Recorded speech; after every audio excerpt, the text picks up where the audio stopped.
دکھائی کہ سر وہ میرا شوہر پیسے نہیں کماتا تو پروویژن کے لیے میں تو اس عورت سے زیادہ ادھر دنیا میں کسی کی نہیں کروں جو بچے پال رہی ہے پیسے کمانے کے لیے. مجھے خدا کی قسم آنسو آ رہتے ہیں میں جب لڑکیوں کو دیکھتا ہوں نا کہ ان کو وہ والا کام کرنا پڑا ہے ان خبیثوں کی وجہ سے جو اللہ نے ان پہ بوجھ نہیں ڈالا تھا. ان خبیثوں نے اپنی سستی نااہلی کی وجہ سے ان کے اپنی بچیوں پہ بوجھ ڈالوا دیا. وہ لوگ نہیں جن کے مر گئے وہ لوگ نہیں جن ان عورتوں کے پاس کوئی بندہ ہی نہیں ہے یتیم بچی یا سنگل مدر میں بیوہ ہو گئی گھر پہ کوئی نہیں تھا. ان کو تو نہیں میں کہہ سکتا ان کے مردوں کیوں ان کا مرد کوئی نہیں مگر وہ لوگ جو کہ خود اپنی عورتوں کو کام پہ ڈلوائیں اور پیسے ان سے کموا کے اور خرچہ ان پہ وہ جانوروں کو ریجیکٹ کرنے کی سائیکالوجی نہیں تھی. اسلام طاقت دیتا ہے تو تم نے میرے پہ وہ بوجھ ڈالا جو اللہ نے نہیں ڈالا تھا.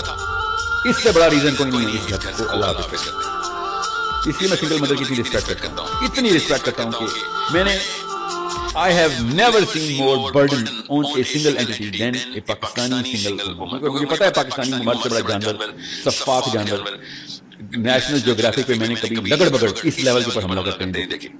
ان کو بھی رحم آ جاتا. جانور بھی بچے پال لیتے ہیں پتا ہے دوسرے جانوروں کے. یہ دوسروں کی بچیوں کو شکار کرنے کو اپنے اچیومنٹ سمجھتا ہے.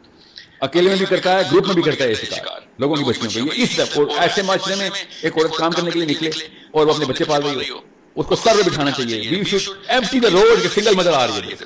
اس لیول کی رسپیکٹ ملتی ہے ایسے خبیثوں کے جانوروں کے ملک میں.